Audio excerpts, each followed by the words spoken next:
Hello students, कैसे हैं आप लोग। आई होप आप लोग अच्छे होंगे। स्टूडेंट्स, आपकी जानकारी के लिए हम बता दें कि हमने जो है डीसी सीरीज का मतलब डीसी जो है BEE का डीसी पार्ट हमने वहाँ कंप्लीट कर लिया है, डीसी सर्किट। अब हम बात करेंगे एसी सर्किट में। एसी सर्किट में आपको जो है काफ़ी इम्पोर्टेंस है आपका एसी सर्किट। काफ़ी इसको और लोगों के हिसाब से डिफ़िकल्ट भी माना जाता है, बहुत कम लोगों को समझ में आता है, मतलब काफ़ी हार्ड डिफ़िकल्ट जो है होता है इसको समझने के लिए। हम आपको ऐसा बताएंगे जो कि आपको लगेगा कि ये जो है आसानी से समझा जा सकता है। तो देखिए, एसी में आपका सिंगल फेज है, 3 फेज एसी सर्किट होता है। तो पहले हम सिंगल फेज एसी सर्किट जो है उसमें देखते हैं। तो सिंगल फेज एसी सर्किट को हम कुछ आपको एक जो है एक प्रारूप से जो है हम इसको ख़त्म करेंगे। जैसे कि अगर हम ये पहले इसमें पार्ट हम ये देखेंगे, इसमें जो है कि पहले हमें ये जानना ही चाहिए कि introduction of the single phase AC circuit में क्या होता है। मतलब आप समझिए कि एसी सर्किट क्या होता है, कैसे जनरेट किया जाता है, मतलब सिंगल फेज एसी कैसे जनरेट किया जाता है, ये हम देखेंगे। और उसमें क्या टर्म यूज होते हैं जो है सिंगल फेज एसी में। और आपका जो ईएमएफ होता है, EMF equation of the single phase AC. तो यहाँ पे चलिए हम देखते हैं कि हम क्या क्या जो है देखने वाले हैं इन सभी सिंगल फेज एसी सर्किट में। सबसे पहले स्टूडेंट्स, हमें ये जानना ही चाहिए कि जो है कि आपका generation of single phase AC क्या, कैसे हम इसको जनरेट कर सकते हैं। दूसरी बात यह है, दूसरी पॉइंट आपको ये जानना जरूरी है कि इसमें क्या जो है कि the basic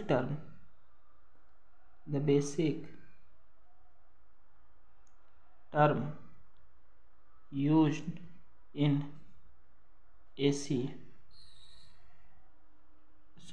single phase AC लिखिए, क्योंकि हम सिंगल फेज एसी की बात करेंगे। और तीसरी बात यह है कि आप इसमें समझिए ईएमएफ इक्वेशन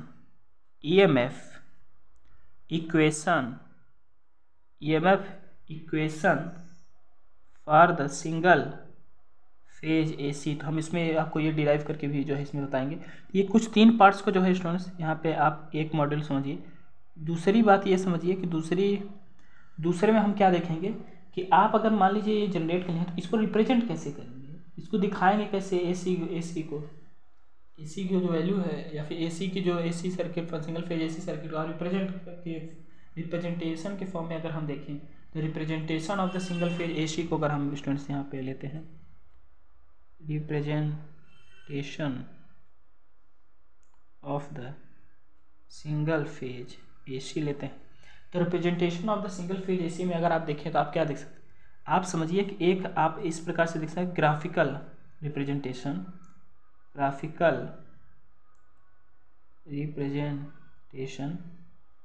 हम आपको जो है कुछ अलग तरीके से बता रहे हैं, तो आप इसको थोड़ा ध्यान दीजिएगा। ग्राफिकल रिप्रेजेंटेशन है, एक है आपका magnitude representation,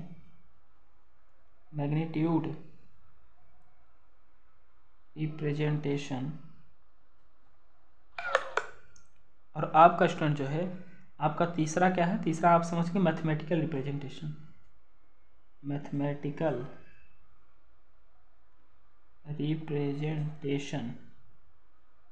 I hope students आपको ये दिख रहा होगा, ग्राफिकल रिप्रेजेंटेशन, मैग्नीट्यूड रिप्रेजेंटेशन और जो है मैथमेटिकल रिप्रेजेंटेशन। तो इसके बाद जो है स्टूडेंट्स, इसको देखने के बाद आप इन सभी पार्ट्स के भी पार्ट्स हैं, मतलब ग्राफिकल रिप्रेजेंटेशन में अगर हम देखें, यहाँ पे देखते हैं ग्राफिकल रिप्रेजेंटेशन जो है स्टूडेंट्स, अगर इस रिप्रेजेंटेशन में हम देखें तो आपको 2 प्रकार से ये देखने को मिलेगा। एक है आपका वेव फॉर्म है, एक आपको फेजर फॉर्म में ये जो है दिखाया जाता है, फेजर फॉर्म। अब जैसे अगर हम ऐसे नहीं बताते तो आपको डायरेक्ट बताते फेजर फॉर्म, तो आप समझ नहीं पाते कि किस चीज़ को रिप्रेजेंट कर रहा है। तो आपको समझ आएगा कि ग्राफिकल रिप्रेजेंटेशन है, जो कि हम फेजर फॉर्म से इसका जो है पार्ट्स है, ग्राफिकल रिप्रेजेंटेशन का जो है पार्ट्स है फेजर फॉर्म। तो आई होप स्टूडेंट्स आपको ये स्पष्ट रूप से दिख रहा होगा। इसके बाद जो है स्टूडेंट्स हम देखते हैं कि जो है आपका मैग्नीट्यूड रिप्रेजेंटेशन क्या है। तो magnitude representation is very important. यहाँ देखते हैं मैग्नीट्यूड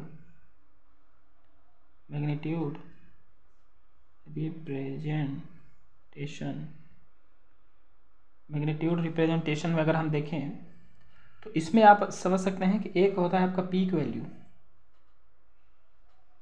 क्या होता है, एक है आपका जो है instantaneous value, instantaneous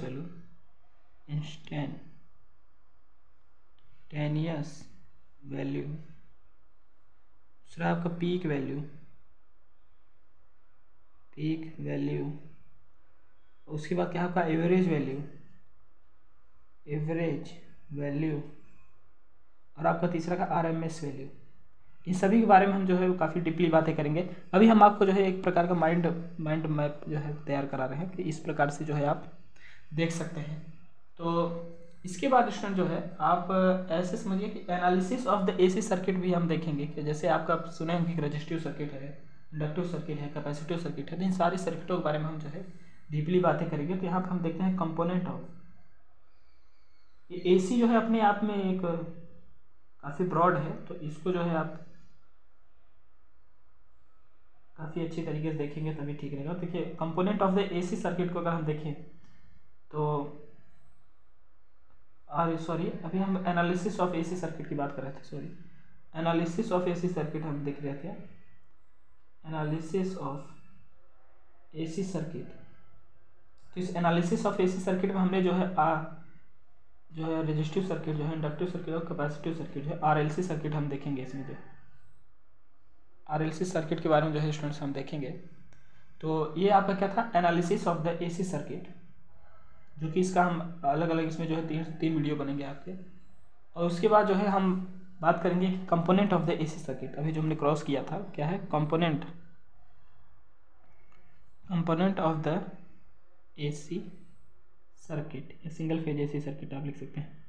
component of the AC circuit, single phase लिख दीजिएगा, सिंगल फेज AC सर्किट। ये फेज को ऐसे दिखा देते हैं, single phase AC circuit. I hope आप समझ रहे होंगे। तो स्टूडेंट्स इसमें आप क्या देखेंगे, एक आपका जो है इम्पीडेंस ट्रायंगल है, और जो है हम आपको काफ़ी ज़्यादा ये पढ़ाए हैं कि पावर ट्रायंगल जो हमारा जो है वीडियो देखा होगा, क्या नाम है कि TDP का है। तो इस सारी चीज़ों में हमने इसको बताया है कि आपका पावर फैक्टर, ये भी काफ़ी अच्छी तरीके से हमने अपनी कई सारे वीडियो में बताया पावर फैक्टर। तो ये स्टूडेंट्स है कैसे है, कहाँ से ओरिजिनेट हो रही है, ये सारी चीज़ें जो है हम आपको बताएंगे। तो स्टूडेंट्स ये थे कुछ जो है आपके सिंगल फेज AC के हम आपको व्यू दिखा रहे हैं, किस हिसाब से हम इसको जो है आपके सामने प्रेजेंट करेंगे कुछ दिनों में। तो आप जो है अब स्टूडेंट्स ये एक प्रकार का आपका सिलेबस है AC सर्किट का।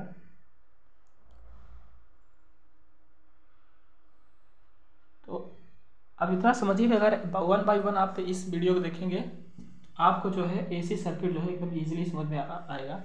तो अब नेक्स्ट वीडियो में जब हम आएंगे तो आपको बताएंगे कि generation of the AC circuit क्या होता है, और जिसमें टर्म क्या क्या यूज होते हैं single phase of AC circuit में। तो generation of single phase of AC circuit जो है हम स्टूडेंट नेक्स्ट वीडियो में देखेंगे। तो चलिए, थैंक यू।